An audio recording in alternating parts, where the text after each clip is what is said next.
Hi there, Steve and Aaron. Hello.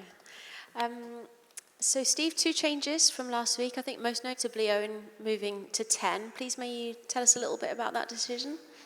Yes, I think we've got a squad that's fully fit and everyone raring to go. So there's some great selection decisions to make, and I think this is the team that's the right team to play against Fiji this weekend on Sunday. It's great to have this blend of strengths, people to start the game and the guys that are coming on to finish the game, because I think we've got a very strong bench also. I think having this combination, I think Manu and Joe Marchant have played real well in the centres together. You know, Owen's played a lot of games with Manu at 10-12 there as well. And I think that the way Marcus, in each of the games that he's come on or started at fullback, I think he's come on and he's added enormously. So he deserves the start for this game, the way we want to play. You mentioned Marcus there, but if I could just ask about that. We all know what he brings, but I guess what goes into that decision for him to start? It was, in terms of the selection process, I analysed the opposition with my coaching team. We go through exactly how we want to play. Obviously, we're looking and debriefing how we played and what we've done, and then produce the criteria by which I go through the selection process and then select the team accordingly. Is this the biggest selection that you've had to make in your career? Every selection is important to me. Everyone. And every one of them will go through the same rigour of how we want to play, what every player brings. Every one of them will go through the criteria of the selection process. So then I can go back and revisit every one of the selections I've made throughout my coaching career. Thank you. Steve, do you remember when the idea of Marcus at fullback was first discussed? Whose idea was it? What was your initial reaction? What have you been saying to him this week? I think that it was discussed some months ago through the Rugby World Cup preparation camps, and I think having that time with the players enables you to work on certain aspects and develop certain aspects, which has been brilliant. I think Marcus has really embraced the opportunity, and I think again you start looking at the strength of players we have in our back three available to us. It's great to have the different combinations of strengths that we have, and I think this starting back three is the right one for the game this weekend. I accept that this is probably a difficult question to answer, but do you see this as a long-term position switch? Could Marcus play out fullback for the rest of his career, or is it just this game specifically that allows you to play him there? Well, I think that I talked a lot about positional flexibility. Having players able to play at the highest level in multiple positions is an incredible strength, in a World Cup like the man next to me. His ability to perform so well either at 10 or at 12. Mark's ability to play 10, 15 I think it's another sign of strength of the squad. I know, and a quick one for you if I can. I'm sure you've watched back the previous game at Twickenham, and there'll be more than one headline that you'll be working on, but just give us a sense of the things that you've got to get right this weekend that maybe you didn't back at Twickenham. Well, obviously we've looked at Fiji as we would every other team, and that's obviously helpful to have played against them not so long ago. But at the same time, we feel like we've moved on. We feel it does feel, especially now, Saturday, that was a long time ago. But that's not to say there's not lessons to be learned from it. That's not to say that the threats are not the same. But we've been making sure that we've been building since then, and I think we have done, and we're looking forward to showing the best of us at the weekend. And I can only imagine how excited you are to be leading the team into a quarter-final. You're a big game player. How are you sleeping? How are the nerves? How's the excitement? How are you? Excited as the team is. We've had a good preparation so far. Trying not to play the game too early. Trying not to be too up or down before the game. We're trying to build it up for the right time, and that's on Sunday. So no, it's nice. It's going to be a good build up to it. Having obviously preparing Saturday, but then being able to watch the other quarterfinals as well. I'm sure that'll put us in a good mood for Sunday. Hi Steve, is there any risk to playing Marcus at 15 from the start in that, given his lack of experience in the position, or has he just shown so much sort of aptitude for it that you don't consider that too much of a gamble? I think he's played a lot of times at 15 now for us over this last period of time, through August and through this World Cup, in terms of him coming on in those plenty of games off the bench to finish him. I think he's also now an experienced international rugby player. And as I say, I think this team's the right team for what we need to do this weekend. In terms of how he's adapted to that different role in the short space of time he's been doing it, does that just show, like you say, his qualities to be able to add an extra string to his bow in quite a short space of time? I think we all see what a top quality rugby player he is. And I think I've seen in many of the players in this squad, I've seen growth and development. And I think, as I say, having the opportunity to work with the players for a period of time enables that to happen. Obviously, George drops to the bench and Freddie is not in the 23. Is that tough on those guys? George changes his role to the bench. He's not starting, is he? He changes his role to the bench. Okay. He's not starting the match. But if Freddie isn't in the 23, well, is that difficult for the players to deal with? Do they understand the wider significance of the 33-man collective like you talk about? I go through with the players, I meet with all the players around the selection and the reasons behind it, the thought processes behind it, and why we're choosing what to do. George has been brilliant throughout this whole tournament so far, been really excellent, and his role is slightly different now, to go on and finish the game. And again, he's been brilliant in the training week. And as I say, look at the quality of players we have available to us. We have a lot of players a lot of really good players who aren't starting this game. We could talk a lot about, George, you talk about Ben Young's not starting, Freddie Stewart. There's a lot of top quality players, Henry Arundel, who aren't starting, which shows the strength of this squad. Owen, you talked before about obviously wanting to play at Stade Velodrome. You've got your chance now. With everything that's sort of gone into getting the team to this point, are the squad just ready to get out there and put that sort of level of performance onto the pitch that you've talked about, and expect to deliver at exactly the right time?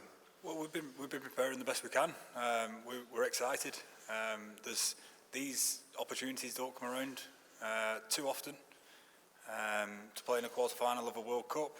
So the lads are itching, yeah. We're preparing the best we can, and like I said, we're preparing to try and bring the best out of ourselves on Sunday.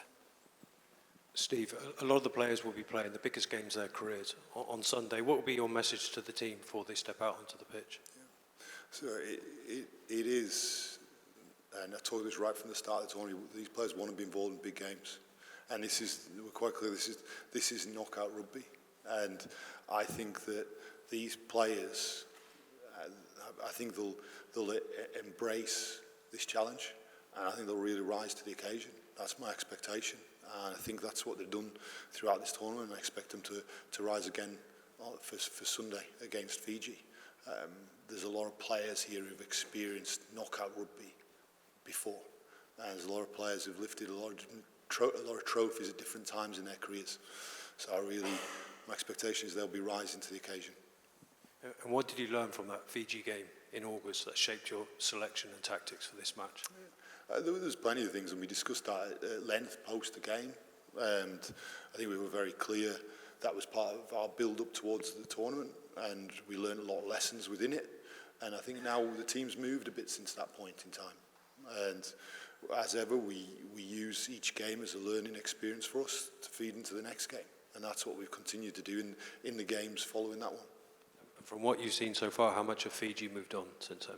Sorry, could you say that again? How much have Fiji moved on since that match, from what you've seen during their group? So they've obviously got a different, some changes, different fly half in terms of, unfortunately the fly half who played that day at Twickenham suffered an injury and is not available. Bottia didn't play that day at Twickenham, so it's a different team, as is ours.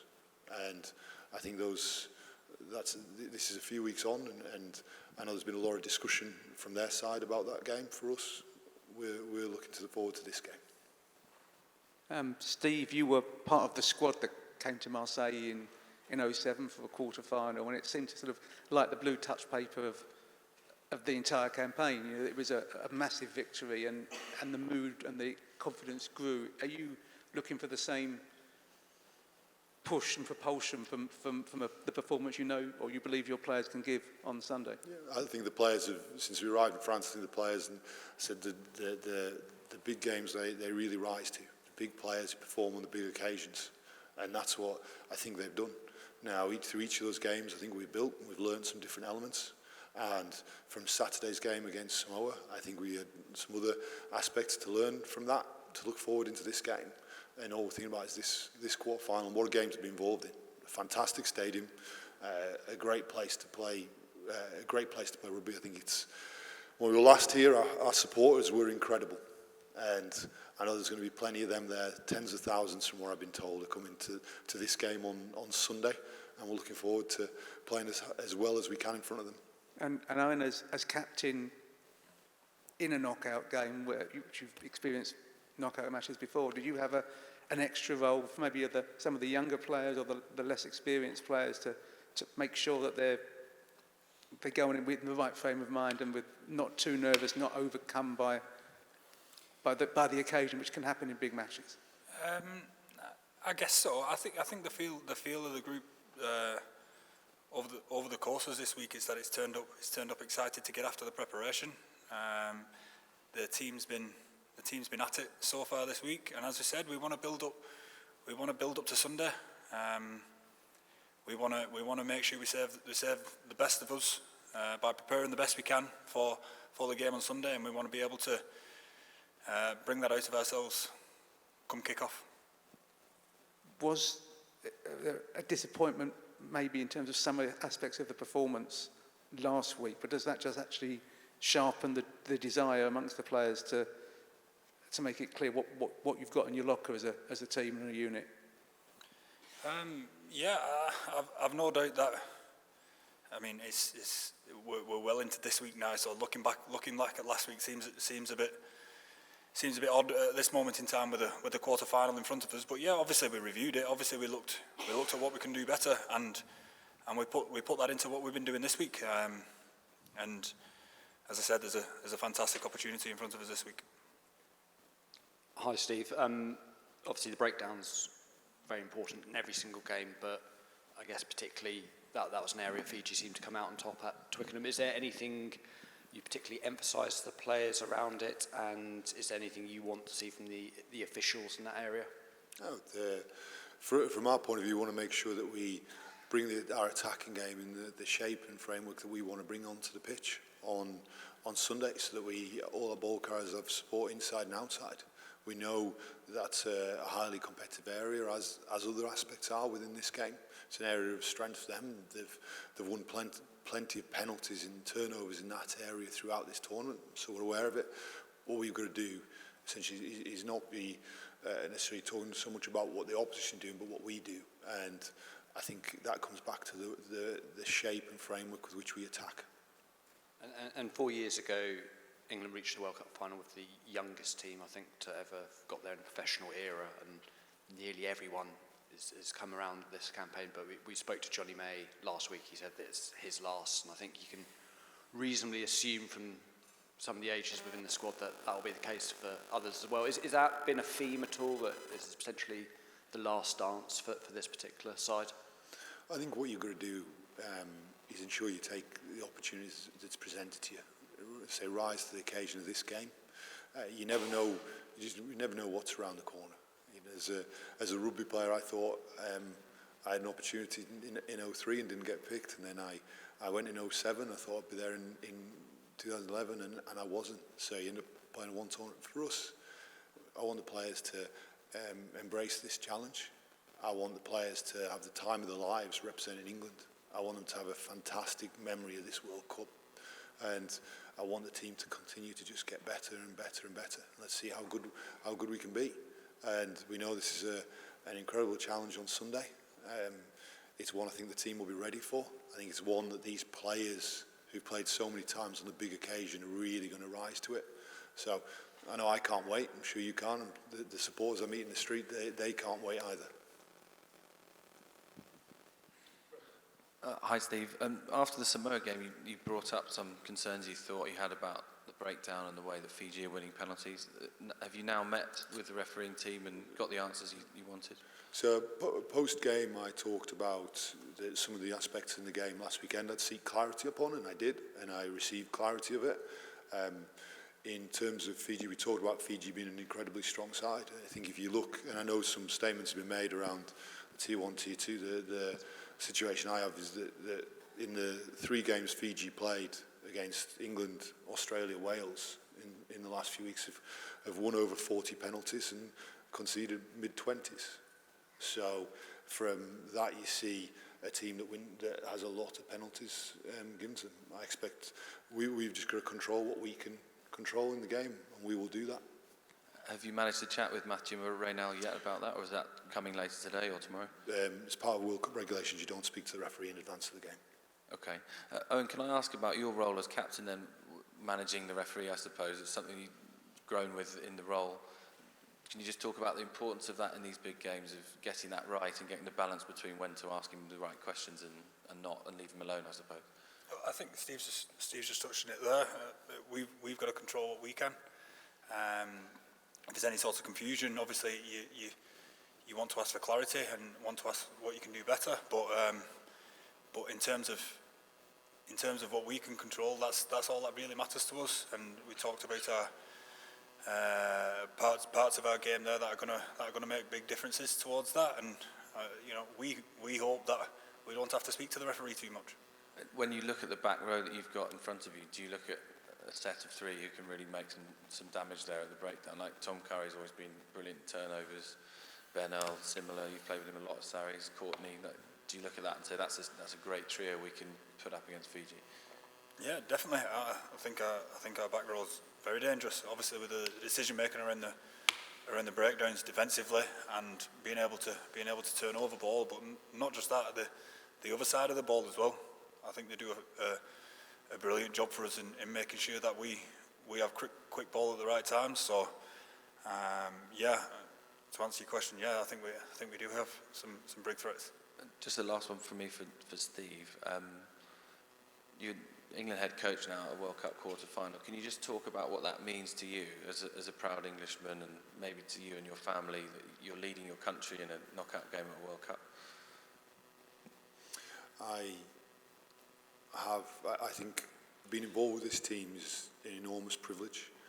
I'm very proud to have had involvement with the England rugby team throughout my career, from playing even as a junior, playing for England as a schoolboy, and then coming through the ranks under 21s, and then the A team, and then representing the senior team. Enormous pride to have been involved with England and wear the shirt and meet some incredible people along the journey. And I think this last period of time I've been working with some incredible people here, coaching and management team we have with the team, the players, the man next to me who's a phenomenal leader, one of the best leaders I have ever met, and he's the kind of guy you'd want to go on the field with.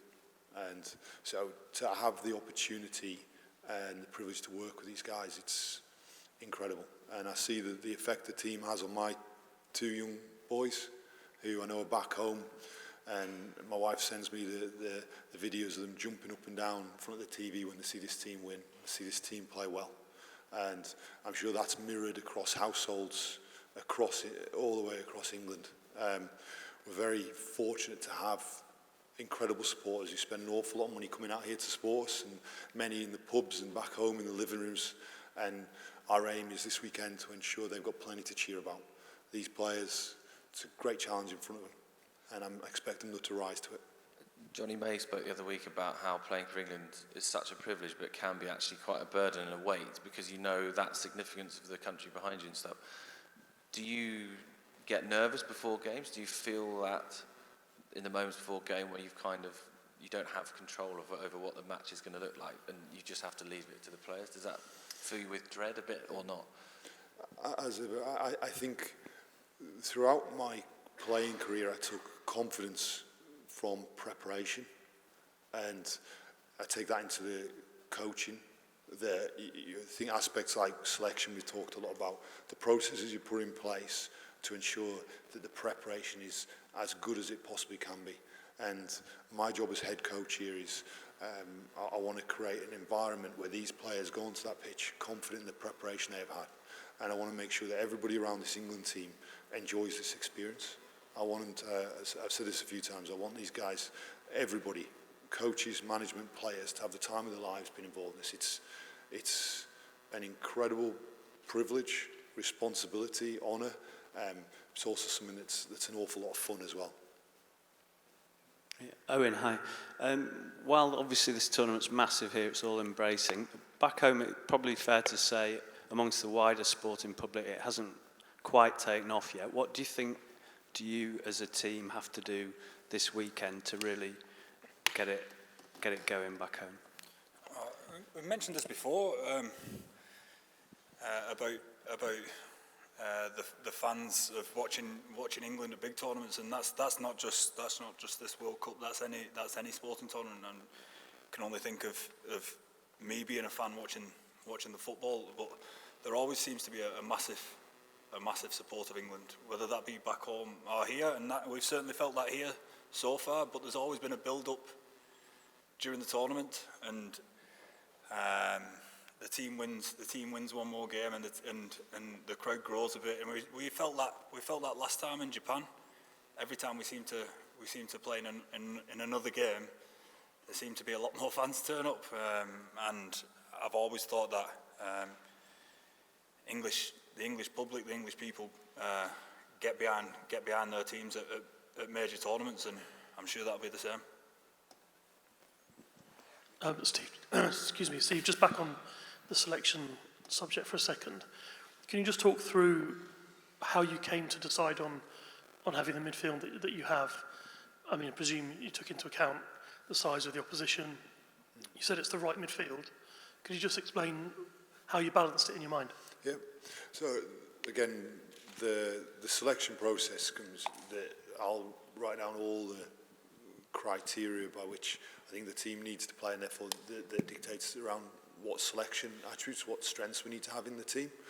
And around that, I think you've got this great blend in the centres with Manu and Joe. You've got the power and carry and defensive strength that Manu brings. I think you've got incredible running, the outside break that Joe brings, the going from one side of the field to the other to create overloads, the connection he brings with the outside backs in defence. I think that's a really good blend.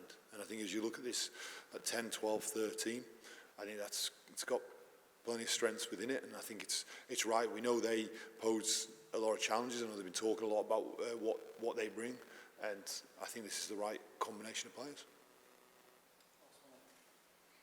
Question for Owen. Owen, you're no stranger to these big World Cup knockout games, but Marcus Smith is playing his first. Can you give us a sense of his temperament, his big game temperament behind the scenes, how he prepares for this, and how impressed you've been with what he brings to the squad? I'm always impressed with Marcus.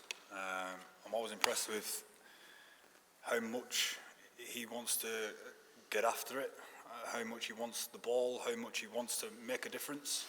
And from what I've seen so far, the bigger the occasion, the more he wants to do that. And certainly this week, in the preparation, again, he's showing that so far. I mean, it's not like Marcus hasn't played in big games. That's certainly not the case.